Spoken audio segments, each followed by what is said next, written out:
Hello, friends. Good to see you all. Well, actually, I can't see you at all. I'm Beej. I can see you.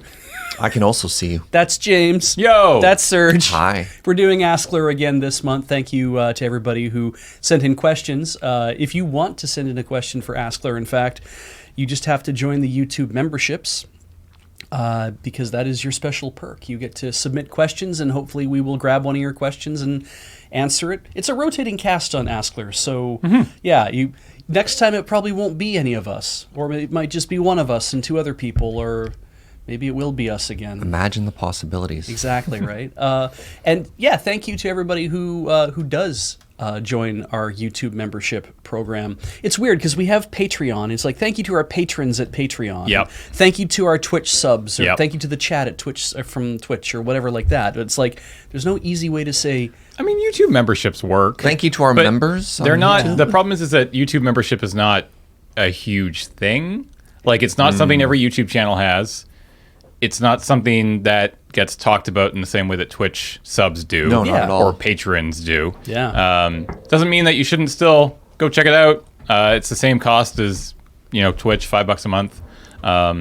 We get a portion of that, and you get to ask us questions. Yeah. So I mean, if you're looking for other ways to support us as well, people have even just done recurring payments on PayPal, which breaks my mind. I'm like, that's still a thing. Okay, cool. But Heck yeah. also just go to store.loadingreadyrun.com and check out all the cool stuff. That's like, you could buy a t-shirt or a mug. Merchandising. Hat? Merchandising.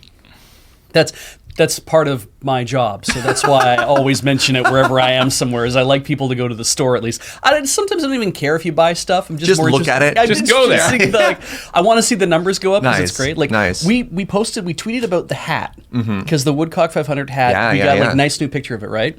And the moment we did that, that day we had 333 views on the site just for the hat. Ooh. And I was like, expect on the Twitter to see mentions of merchandise every so often, because if you guys are responding to that, that's great, because I want to let you know when stuff shows up, or just to remind you, hey, did you know that we have Overwatch t-shirts, right? still? Yeah. Wow. Bullet Magic Sponge shirts. and Get on the Point. We still have the Magic shirts, obviously. Some stuff has been sent to PAX East already, which means that we might be low in stock on the shop, but after PAX East, we might have stuff come back to the shop. So we'll see.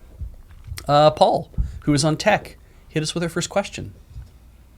If you were offered $100, would you guys drive down the Hell Road again in Sabine? Thanks to Samurai Tiger 19. Yes, if I was instantly teleported there and instantly teleported back. Yeah, I'm with you. Right? Like, $100 is, I will do that. Like, that was like 2 hours, right? I would do that drive again for $100, but I wouldn't drive all the way there, because that's that's a long ways to go. Like, for us to get on the way back, the drive was Dawson first thing in the morning. Yeah. And we got up so we had to early. dick around in Whitehorse briefly, but we basically but then we made it all the way to Dees Lake. And then it was Dees Lake to Williams Lake, and it was Williams Lake home. Like, those were our 3 days. Yeah. You should Google map that. We covered a tremendous distance in 3 days to get home. Serge did a ton of driving. I did too much driving. I have regrets. But that sequence means that for us to get to the Nisga'a lands anymore, we'd have to drive 10 hours to get to Williams Lake. Yep. Then stay overnight, and then have to drive even more just to get out to that area. Oh, I just realized I would also need to learn how to drive stick first. Oh, yeah. One of my favorite parts about this question is RoadQuest driver. Yes. RoadQuest driver. Yeah. The only person in the room who actually drove Sabine. Yeah. Yeah. I got to say, that car was awesome to drive. It was really, really fun to drive that car. I don't know how fun it would have been on that road. Right. That But- road did honk. It couldn't have been worse than the Sunfire. Yeah. So, yes, I would do it again for $100. Easy. Yeah, I mean, same thing. If I was teleported out there and you handed me $100 and Sabine's cousin. Yeah. I assume Sabine's fine by now. Look, if there's a wizard who can teleport you there, they can also teleport the car. Like, Yeah, let's not sure. worry about it, right? Yeah. Yep. Somebody else has purchased it, and just one day it's gone. Like, They're hey! my car is gone. There's like an IOU. There'd be like IOU 1 Sabine. It's like, what does this even signed mean? by Wizard. This will come back with a couple with about 80 kilometers on it, and it's suspension shot. Don't worry Ask about no it. questions. Yeah. All right. James, that's me. Yeah. What's the difference between blinds and window coverings, and why was it so important for your character to differentiate between the two in that one Friday Night Christmas episode like 6 years ago? So the difference between blinds and window coverings is that blinds generally refer to something like a Venetian blind or a vertical blind, where window coverings just cover everything that could go on a window that covers it. As to why it was so important for your character, or my character, in that episode of Friday Nights, that is because that's how I was written. I think So I blame Grammar Kathleen. I think for people to maybe understand, because not everybody has the full insight, you used to install... Yes, I used to install window coverings. Yeah. For many years. Not For like many like, years. Not yeah, like a yeah. summer. No, yeah, for like a decade. It wasn't your summer job. That was my job. And it seeped its way into Friday Nights. I think it did as well for Commodore Hustle. And it's just a funny thing to latch onto, right? Like, there's not a lot of humor in that. But you can delve into the logistics of, the semantics of what to call something that goes on a window. And at least in the business, you generally refer to them as window coverings because, again, you're covering everything that could go on a window. Whereas, again, when you say blinds, my mind goes to like a Venetian blind. Like, blinds generally have like a number of slats that can tilt. Okay. Is generally what my mind thinks of when I hear a blind, like a Venetian blind or a vertical blind, and then that Roman blind. You keep using the word in the definition of the word, which Yeah. is tough. You're like, what is a blind? Like a Venetian blind. You're like, Is it like, because a curtain, because Yes. if you call something a blind, right? Yes. It's like, oh, well, that blinds your view to the outside or blinds somebody's view to the inside is Sure. what I would assume, except that a curtain does the same thing. Yes. But we would never call those blinds. No, cloth you never. blind. Yeah, you would call it a window cover. I mean, you would Yeah. call it a curtain, Yeah. or drapes, Or drapes. But if you didn't know, you could just say window covering, and then that covers your whole base, right? So that can cover your Roman shades, that can cover your roller blinds, that can cover your Venetian blinds or vertical blinds or duets or whatever, shutters. Like, there's so many different things that you can put on your window to cover them. Cardboard. Aluminum foil, paper. I mean, now I just need to know more information about this. What's more common in installation, blinds or curtains or coverings? So curtains are definitely they are the go-to for property apartment buildings. Is curtains. Is curtains Beej is shocked by this. Okay. because there's nothing to fix with them. Oh, yeah, they just hang. They just hang. You just have to... There's a track. Yeah. And then you hook them on, and they go back and forth. Because, like, every single freaking place I've stayed in Victoria, everybody has Venetian blinds. Yeah. Well, Venetian blinds are the most common in residential. Okay. And what are Venetian blinds? So Venetian blinds Are are they those like the really cheap, flimsy Yeah, they're plastic things? No, have to they don't be. have to be plastic. They can be Okay. metal. Like the ones that Okay. we have on the windows out in the office are aluminum. They're generally made out of aluminum. Okay. But because they have a tilt mechanism and cord systems and ladder systems and tilt rods and all that stuff, you generally don't put them in commercial properties because they can get beat up. They get used a lot. They're generally not, when you own a home, you own your window coverings. When you Right. rent, you don't.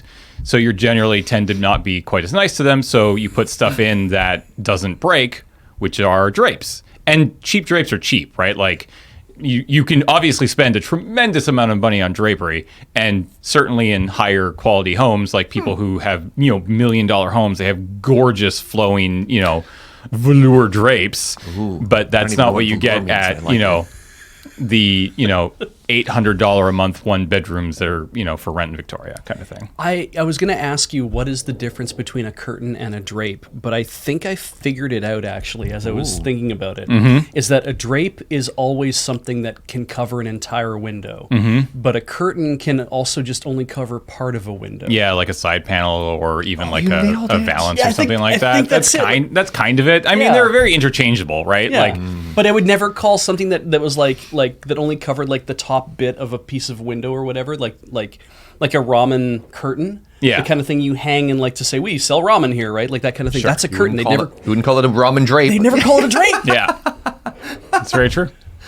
That we did more on this question than we did on Sabine. So Yeah.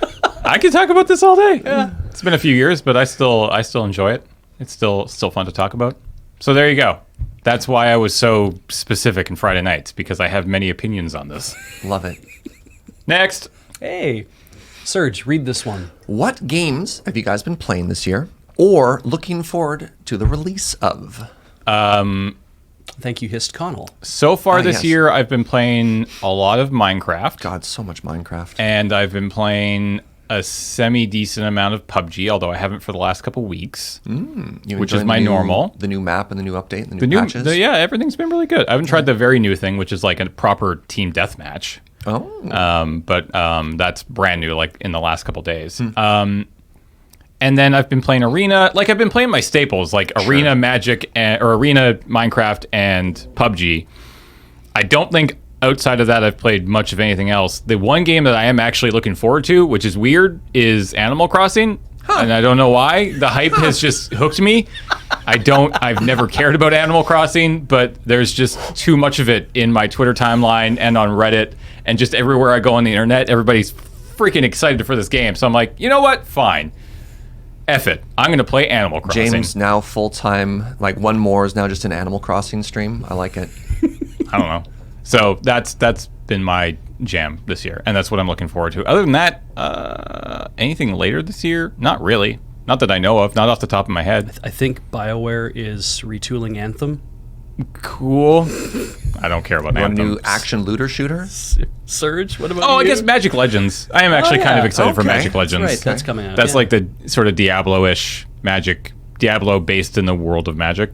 Should be kind of cool. I don't get excited about new games a lot. I don't know what it is about You me. literally just got excited about a new game the other day. I was gonna get there. Please. okay. But that's the thing. I don't Setting up. I don't watch E3. I don't. I'm not on the new cycle of games that comes out. If a new shooter comes out, I don't jump on it. I'm not the type of person who's like I have to be up to date, bleeding edge on everything.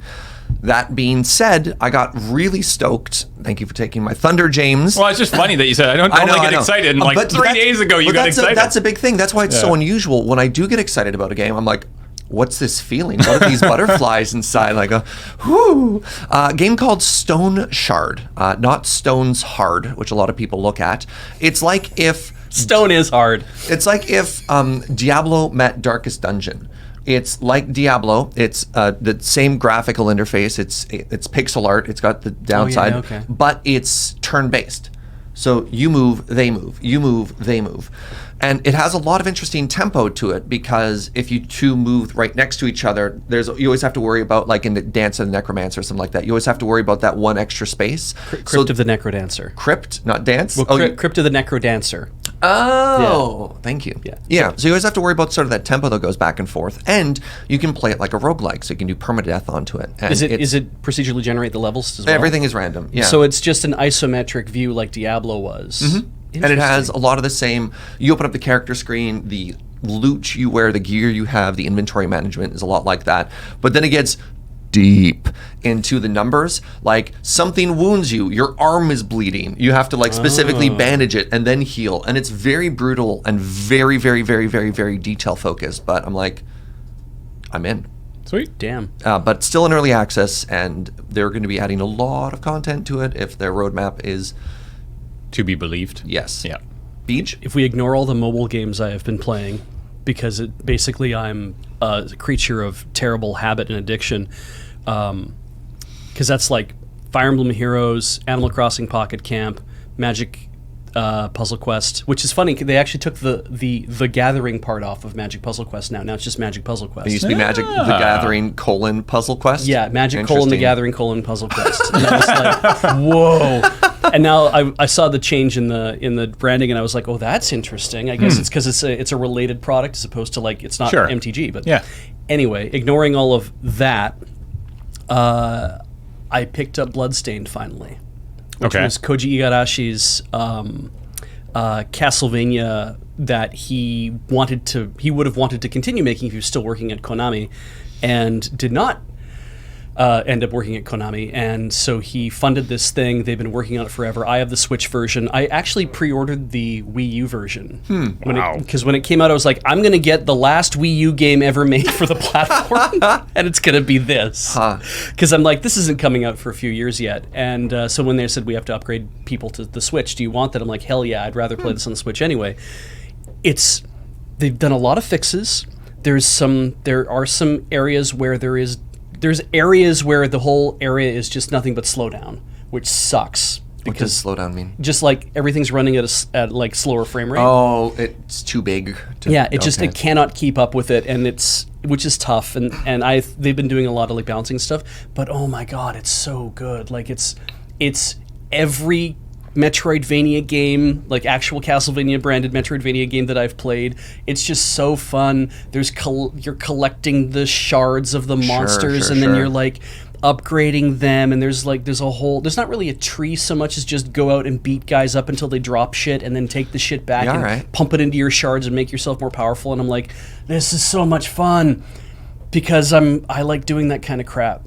And so that's been awesome. I never saw you as like a Castlevania style player for whatever reason. I was just like, I didn't think Beej being like, yeah, I want a grindy game like that. I love Metroid. Okay. Because I love the idea of you're moving in and around and exploring and stuff, and there's stuff hidden, and so you look for it. But I also love upgrading things. Sure. And that's something that like Dawn of Sorrow and some other games did not have, is like this path to being able to upgrade stuff.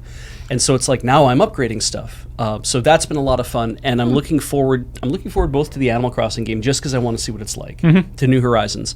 And I don't know if it'll be for me or not, but I want to see what it's like. But I'm also looking forward to Hollow Knight Silksong. Yep. Because the original Hollow Knight is very good. Yeah. As a Metroidvania game, just as a game, it's just a very good game if you like beloved as platformers. well, yeah. And Silksong, Hollow Knight was all about descent. That was their theme. Silksong is about ascent. Really? Yeah. So this is a sequel or a DLC? This is I think it's it was supposed to be DLC, and then Team Cherry said, nah, it's a full game now. Let's make it a full game. We're just going to make a Very full cool. game now, and everybody who ordered it as DLC is just going to get it as a full game. What's it called?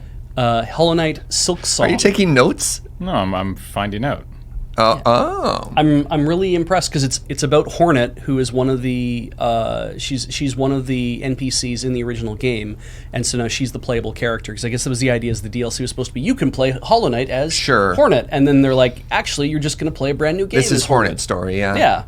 Fascinating. I'm really interested in it. It is a full sequel. Cool. Beej was correct. It was originally planned as DLC, and then they were like, wait, we could just make a full game. I know all of this because Heather knows all of this, and I listen to my wife. Fair. Yeah. All right, next question. It feels like a golden era of television is coming to an end. This is definitely a question for James. Yeah. Pick a show that ended in the past year. What are your thoughts on its finale from Modown Joe? Number one. Spoiler warning. Yeah, good point. So number one, I disagree that it feels like the golden era of television is coming to an end. I think we are still very much in a incredible era of television. I do agree that we have lost a few shows in the past year. And I guess the one that ended most recently with possibly the most satisfying ending of a television show I've ever seen is The Good Place. Oh God, yeah, my answer too. Yeah. Have you finished it? Yes. Yeah, so I'm not gonna spoil anything. No. I'm not gonna get into it, but it was easily, without doubt, one of the best finales that I've ever seen. There were times in later season 2, early season 3, where I was like, I'm not sure where they're gonna go with this. It feels like they're kind of spinning their wheels a little bit. And only for like a couple episodes, right? Like the whole series is like 50 episodes. It's not a long series. And then season 4 came along and it was amazing, and everything just moved at an incredibly brisk pace. And then the ending came a few weeks ago, and it was about as close to perfect as I think anyone could have expected. And that's a heck of a thing.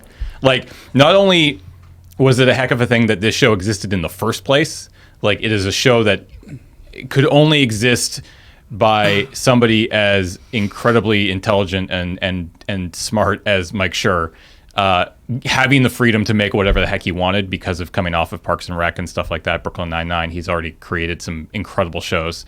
So him basically being able to do whatever the heck he wanted worked out very well in our favor. And yeah, it was just unbelievable. And if you haven't seen it, I recommend you watch that series immediately. One of the things that I loved about The Good Place is that, because you watch, so I'll just set up at least season 1, is that over the course of season 1, you're getting like that story that in and of itself would have just been a perfect, a perfect season of television would have been like, okay, this works. You know, this is very interesting and a great little story. And then season 2 feels like we're going to go through a lot of the same beats again. And after about like 2 or 3 episodes, I was like, oh no, they actually are just going to write the same season again. And then immediately broke out of that to go do something else. And what I realized is that, especially going into like season 3, is the writers will write themselves into a corner where it seems like they're just going to be doing the same thing over and over, and then take a turn that I would never see coming. Yeah. And they did that a lot, and I was kind of just agog at the fact that they're like, wow, you really found ways out of the problems you were writing yourselves in ways that I found unexpected. And whether that's, whether that's because it's like, oh, well, you don't consume enough media or you don't read enough books or whatever. I don't give a shit. No. I consume a lot of media. Yeah. This was one of the best written shows in the last 10 years. And I agree that the finale is basically like a punch to the gut. Yeah. It's one of those, you kind of don't see it coming, and then as you see it coming, you realize that this kind of has to be the way that you would conclude something like this, and it feels really good. Yep. Anyway. Yeah. There you go. I don't watch TV. Perfect. Watch The Good Place. Do you own a TV? I do. Yeah, you should watch The Good Place. I don't watch TV. Yes, but you can watch The Good Place. Okay. It's not that you can't watch TV. It's that you don't watch TV. Correct. You're making that choice. So make that choice to watch this very good show that we're recommending to you. James Peer Pressure Turner. Yes. Yeah. Next, Serge. Hi. How do you make the jump to a coffee connoisseur? I've been drinking black for a while to experience the flavors, but what is the next step? From Daniel Heuris. So I selected this question. Shocking. Well, there are a couple of coffee questions, but I thought this one in particular because I thought I could actually open this up to the entire room, which is I don't believe in any sort of passion project, in any sort of fandom, that there is a prescribed. Yeah, the only way that you can enjoy something. I don't say it's just like, hey, Beej, what's the best way to like level up my anime game? And right, like, James, how do I install better blinds? That is what you love. Yeah. So, but it's enjoy the thing that you like, whatever you drink is valid. And actually sitting here with James, it's very interesting because I could look at James pre-Hey Happy and post-Hey Happy and see like a very different way in which he enjoys coffee.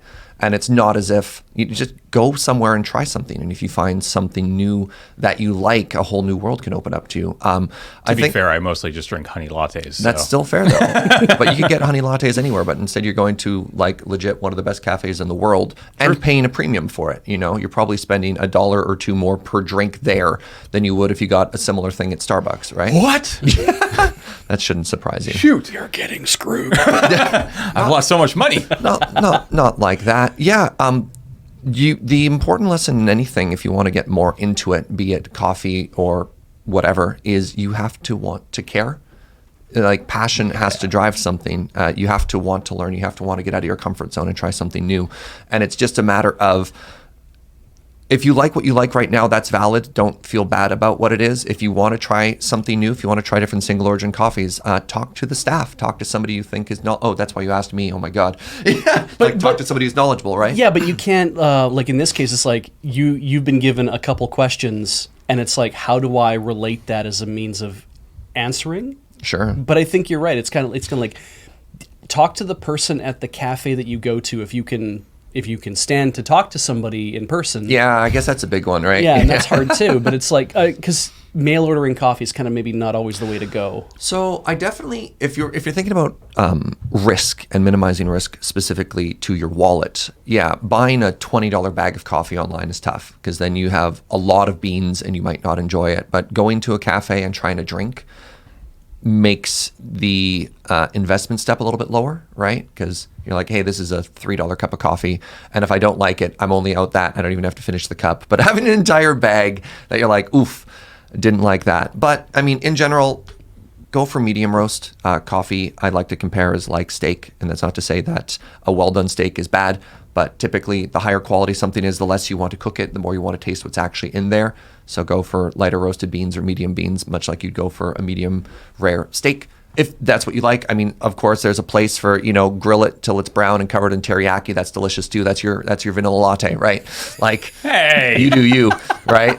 Oh, rude. So your advice is you have to explore. Yeah, have the confidence to explore. You have to want to learn, and right, because I can't buy a $100 cup of coffee, put it in front of James, and be like, congratulations, you're a connoisseur. I'm going to give you a wrinkle then, actually, Okay. because I just thought of this. Please, wrinkle me. If they live into a small town, Okay. chances are good they're not going to have like Yeah. a 5-star cafe. Yeah. So is there like a website that sells like good coffee where they'd be like, okay, I can go here, there's lots of reviews, because there's like wine review sites and beer review sites. No, absolutely. I mean, you're not.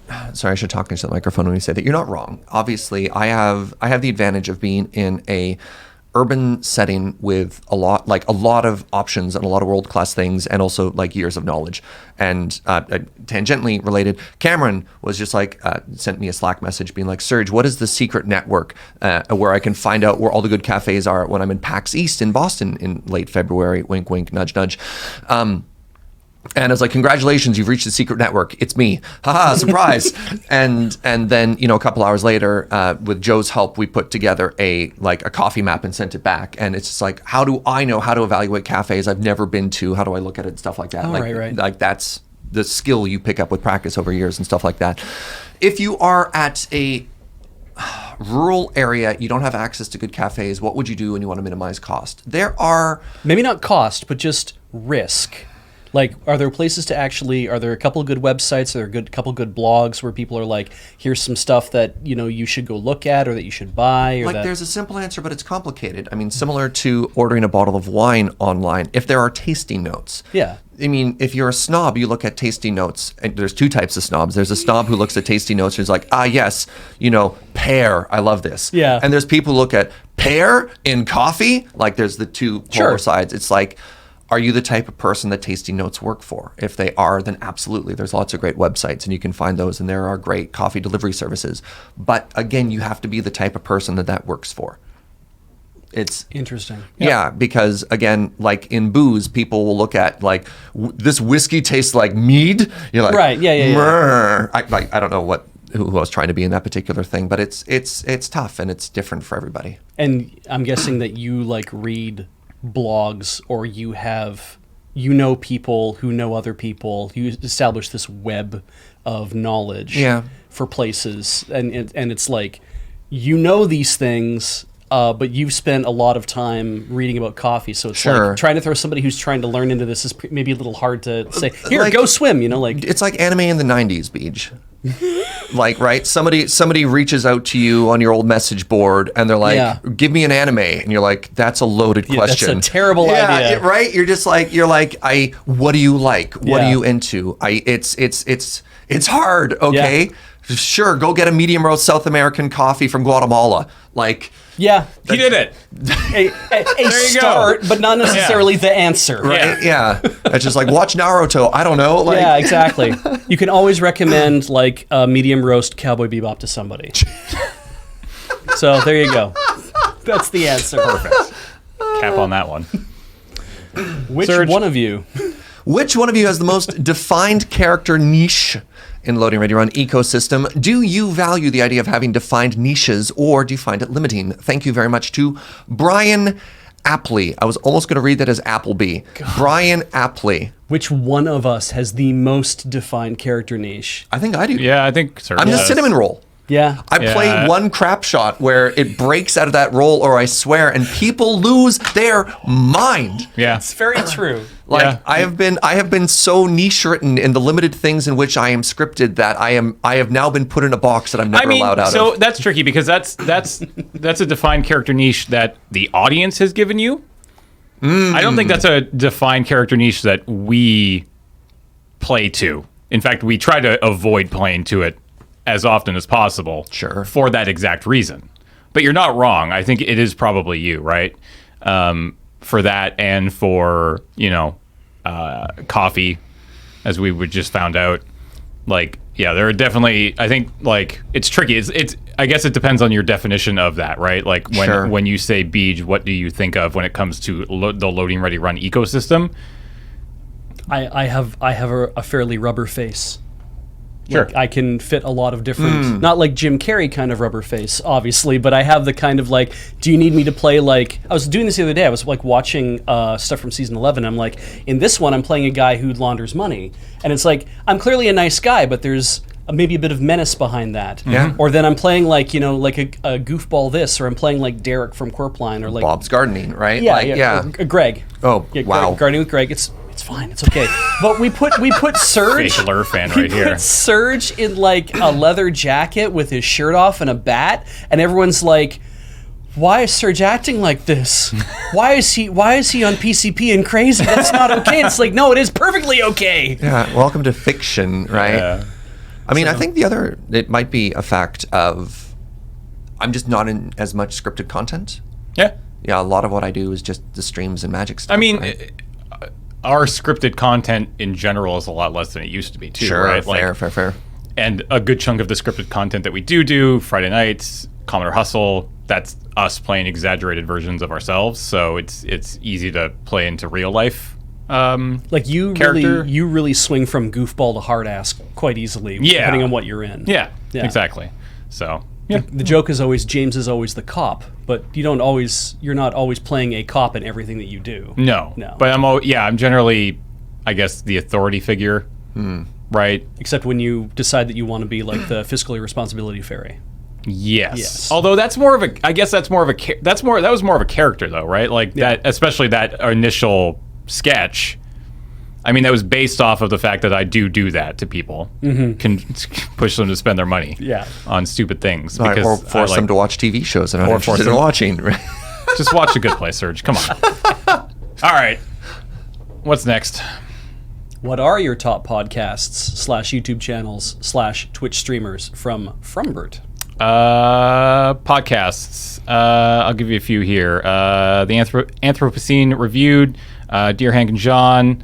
I listen to The Daily every day. What's it actually called? I'm going to shout out Maria's new podcast, and I don't know the name because it's literally one episode in, and it just came out. Break the Dice. It is an improvised D&D campaign, but it's really good. Like it. I think people, when they hear improvised D&D podcasts, are like, oh, sure. But it's really good. It's unbelievably well produced. Like the sound design alone is probably the best I've heard in any podcast ever, and it really brings you into the world that they've created. And it's a perfect mix of table talk and actual role play, and it's just very good. Highly recommend. And I also listen to 99% Invisible, which is also a very good podcast. YouTube channels. You follow a lot. I follow a lot of YouTube channels. And which one did I shouted out Becky and Chris last time. They're still really great sort of daily vloggers, photography, videographer, tutorials and stuff like that. I really like them. But let's give, Mumbo Jumbo. I mean, he's got 5 million subs, so he doesn't really need my help. But it's a big Minecraft person. If you want to watch some Minecraft, some well done Minecraft content, I highly recommend him. And then Twitch streamers, I don't know. I watch Choco Taco a lot. Yeah. I watch so chill. I watch it's mostly like Choco and then all of us. Like I'll watch Serge's stream or Adam's stream or Ben's stream or Cameron's stream, or sometimes even the Loading Ready Run stream. But very rarely though. Very rarely. That's like being at work. Yeah, kind of. Yeah. All right. That's all I got. Beej, go. Podcasts I don't. Okay. I tried. That's fine. Podcasts are not for everybody. Yeah, it was not my jam. YouTube channels. Primitive Technology. Yeah. Steve 1989. Sure. Binging with Babish, Bon Appetit, CGP Grey, Kurzgesagt. I love Kurzgesagt. Yeah. Like, that's very hard to spell, but that's one of the Sunday morning must-watches for me. I love that. God, who do I watch that's like... Do I watch anybody that's really tiny, though, is the problem. Because you don't hear about a lot of tiny YouTubers that's the thing. a lot of the time, It's right? so hard now. Like, I've been watching... So Alex got me onto restoration people, and... there's Taisai Tube Restoration, and there's Hand Tool Repair. Hand Tool Repair is actually, I think he lives in Saskatchewan. So it's like, that's kind of cool. But the guy I love the most is My Mechanics, and I'm pretty sure he's Swiss, and he's crazy because he restores stuff to incredible detail. But that's just like, hey, I found a micrometer, and now we're going to just take it apart, and we're going to just fix it up and restore it and make it beautiful, like it more than it was ever before kind of deal. But is there anybody else on my YouTube that... God, I don't know. I'm going to look up in my thing in a second. But then YouTube or Twitch streamers? No, I don't do that either. Fair. I'm not on that level of content consumption, I guess. Yeah. That's fair. As soon as we started saying podcasts, I couldn't help but notice that our podcast background is the wrong show. Oh, yeah. Welcome to Tap Welcome to Ask, Tap, LRR, Tap. Concede. Tap, concede, lure, ask. Which is unfortunate and too late to do anything about right Well, now. I mean, Paul can change it. Yeah. I don't listen to podcasts, again, similar to Beej. I do, however, consume a lot of YouTube and Twitch content. This is perhaps a little bit stranger, and I don't know if people know about this, but I love watching YouTube VODs of competitive League of Legends. Yep. Like all of the World's Finals, all the weeklies. I just like, I struggle really bad with insomnia. So, between 1 and 4 in the morning when I'm just alone and I'm like, what am I going to do? It's just like, I'm just going to fast forward through League of Legends high level play at like 2.5 speed and then pause it when there's a good team fight and go back and forth. Nice. I watch a lot of Hermitcraft, which is a collaboration of really big Minecraft YouTubers who all play together on the same server. And Kind of a bad time to get into it. yeah, they're just wrapping up a They season seem to right be now. very, I imagine with 1.16 dropping, it'll get big, but that's sort of how the last season, it kind of faded before it ended, which was interesting, where some people are like, I'm going to keep doing a video a week, but there's 17 of them, and there's only like one person who's updating regularly.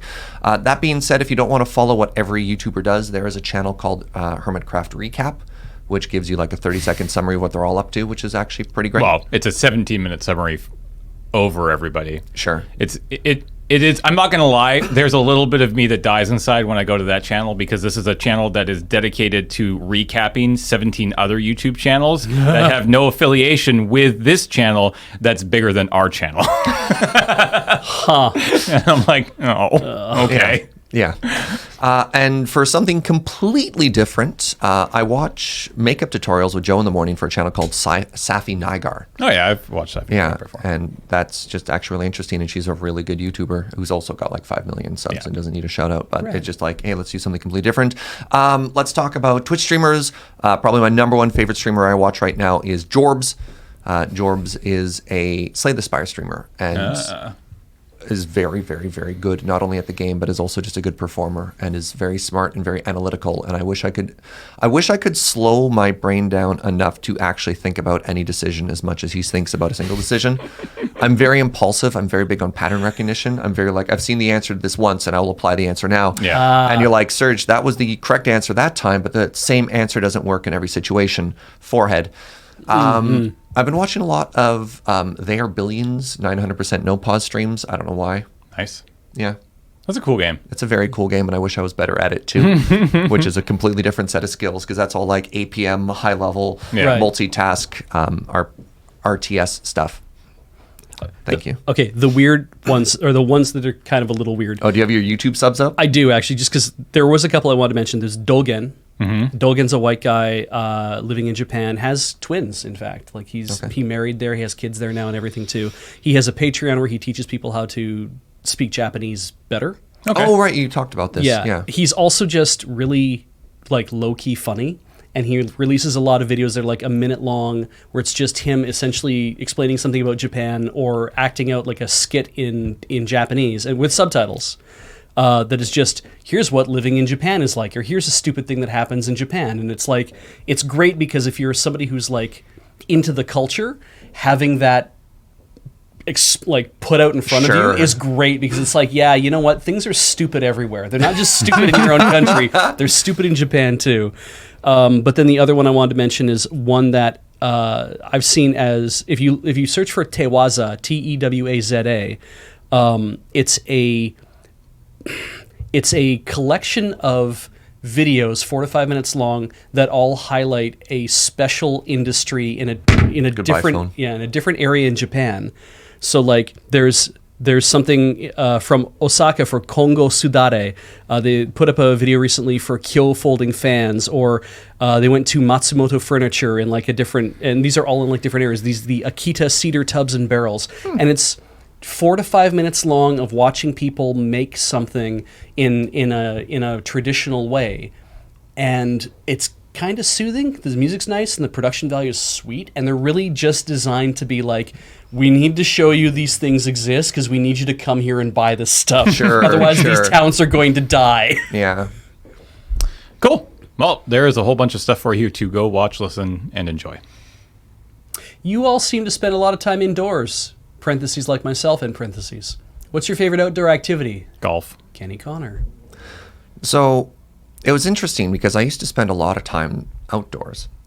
When I was working in the coffee industry, we'd routinely go for hikes or just like go swim in the ocean. I did a lot of cold water surfing. Then I started hanging out with Loading Ready Run. And the interesting, it's not to say that we are indoors people.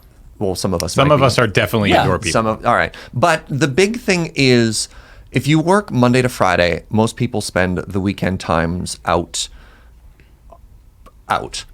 Yeah. But our biggest film day is Saturday. So it's like if you work and then you also do lure on the side, the amount of time you have to start doing those activities is really tough. Interesting fun fact, though. It only really applies to today. Today's lure big film is outside. Yeah. All right. Fair. I don't know. That doesn't happen very often, but I'm just saying. But we don't. Yeah, you're right. We don't generally leave ourselves a lot of time throughout the week to do outdoor activities. Yeah. And I always feel weird if it's like when I have like a day off during the week, because I always take Tuesdays off. It's weird for me to be like, it's Tuesday and now I should go do something. I should get out of the house and go do stuff. And I'm like, if I'm out doing things on a Tuesday, everyone's going to think I'm unemployed. Why the hell do I care what everyone thinks, right? Yeah. Well, it's like, it's my day off. I guess today will be the day I do laundry, I guess. Yeah. Yeah. I said it in the last episode of RoadQuest, that RoadQuest really kicked my ass into gear for wanting to get outside more. And the fact is that since RoadQuest wrapped almost 2 years ago, I definitely do spend way more time outside than I used to. I golf a lot more. Excuse me.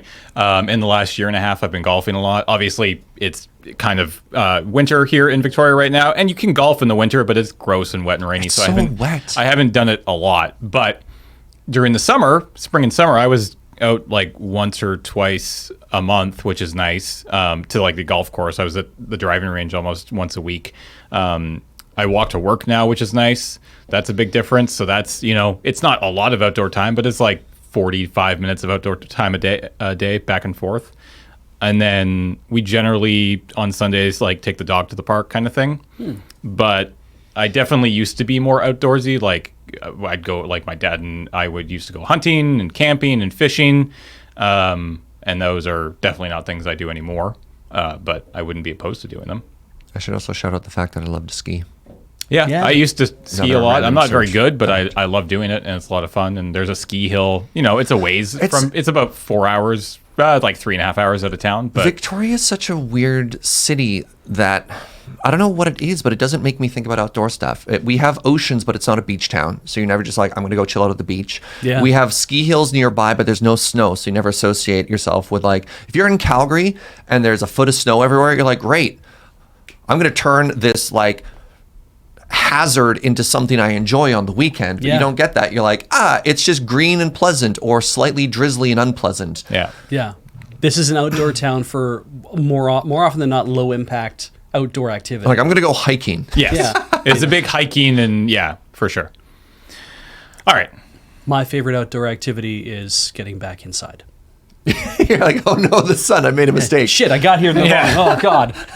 All right, this is our last question. B. James Serge, That's our ship name. what's your favorite hidden gem or underappreciated locale in Victoria? Serge? By Michael M. The most overlooked restaurant that I always recommend people check out in Victoria is a place called Ayo Eat in Market Square. It's a small Indonesian restaurant. It has about 6 things on the menu. That's it. It is operated by a single cook. His name is Bana. He's always playing reggae and he's rad. I like him a lot. The food is spicy, so if you can't endure spicy food, I would recommend you don't go there. But if you like spicy food, it's excellent. All right. Beej? Sushi Plus. Okay. Yeah. It is definitely not top tier sushi. But it's sushi plus. It's weird because it's like it's a Japanese restaurant. They got all the shit on the walls. Too much of it sometimes, I think. It's clearly run by a family, and it's like it's good, fine food. It's inexpensive, and it's kind of just pleasant to be there. And it's not like you're not walking into like, $25 a plate for sushi or whatever. No, it's just cheap. It's good. It's straightforward. I just like it because of that. It's like it's a filling way to get the sushi stuff inside me. Cool. I didn't really have one of these, to be honest. Because if you say like Tacofino, it's like, but that's not underappreciated. It's is not. it? It's not really a hidden gem. Like there's one of my favorite kind of mediocre coffee places and cafes in town Go on. is down. It's not good. It's just a location that I love, which is it's in basically the basement of a building called Shoal Point. It used to be the Mocha House, the second location of the Mocha House. It's not right. actually the Mocha House anymore. Now it's just a generic cafe. It's down by Fisherman's Wharf, which is by no means a hidden gem or underappreciated locale. It's a very popular tourist destination. But if you walk a little ways away from it, I'm talking like 100 feet, there's this nice little, restaurant / cafe thing that just has a really great view of the Inner Harbor, which I really like, and I think not a lot of people know about. So I guess that's probably what I'll go with. Because it looks like it's in like a hotel or an apartment building. It's in like one of the nicer condos, like luxury condos in the city. Yeah. So. If you want that same view, if I may recommend the Flying Otter Pub. Yes. That's actually the restaurant for the float planes in downtown Victoria. Yep. And most people don't think that you can just walk into the restaurant because you're like, that's the airport restaurant. But it has the best patio. It is on the water. Yeah, it's literally like floating yeah. on the water. So, I wish I had a better answer. whatever. That's the thing, right? It's like, I mean, that's a good one. yeah. Yeah. I mean, I've got there's a list of all the places that I tell people to check out when they're here. Like, I have a list of the record stores I tell people about, and the comic book stores I tell people about, cafes. and the Oh, God, cafes the I tell people cafes. about, and the restaurants I talk about. Yeah. But none of them are like particularly. I guess it's tricky when you live here, especially all your life, like I have. Nothing really seems like a hidden gem, I guess. Because I don't really know what constitutes a hidden gem to the an outside viewer.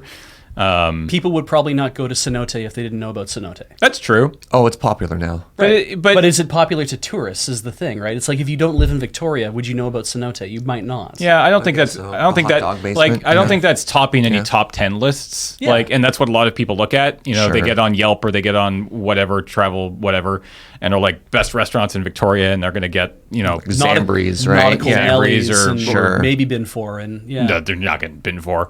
You should go to Bin 4 though. I would assume Good they would have burgers. though, because like the Nah. gourmet burger thing. But Nah. all right, Yeah, it's hard to get into the top 10. I mean, you're going to get most of those tourist places. I imagine you can pay to get yourself on those lists That's too. fair. Yeah, like That's- there's people who grind for that, right? yeah. They're like, leave a 5-star rating on Yelp and you'll get 15% off on your bill. I or- just need Christ. I'll do that. I'm all.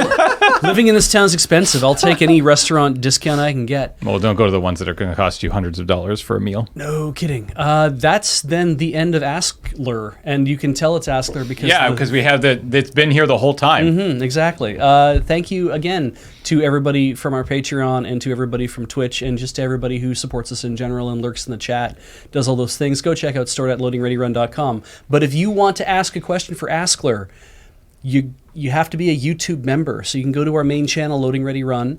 There's a button like right down here that says join. It's costs you $5 a month, and you are able to suggest questions for when we do the next askLRR, which will be in a month from now, I guess. So I'm Beej. I'm James. I'm Serge. And thank you for joining us.